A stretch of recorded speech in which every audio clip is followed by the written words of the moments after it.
L'info sort, d'abord par Politico, Le Parisien, confirmé à l'antenne par Sébastien Chenu, député RN, qui était sur BFM TV il y a 3-4 jours, avant même qu'on sache qu'il y a un 49.3.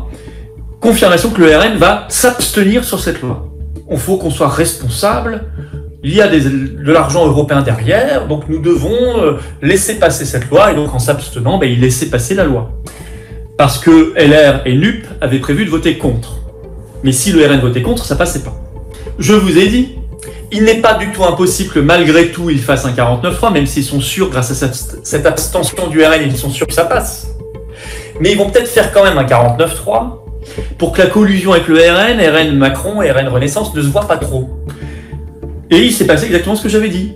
Ils ont fait le 49.3, prétextant le fait que le RN dit qu'il va s'abstenir, mais si jamais il ne le faisait pas, si jamais il votait contre.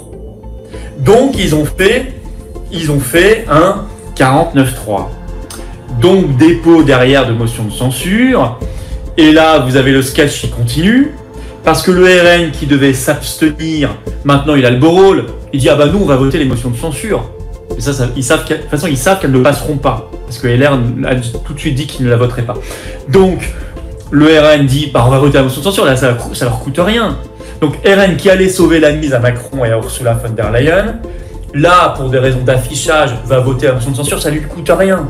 Ça lui coûte rien, il est sûr que ça ne passe pas. Parce que s'il y avait un risque que ça passe, je peux vous assurer que le RN ne la voterait pas. Ou trouverait une excuse, ou machin. Parce qu'ils n'ont pas envie de retourner aux urnes. Donc, voilà.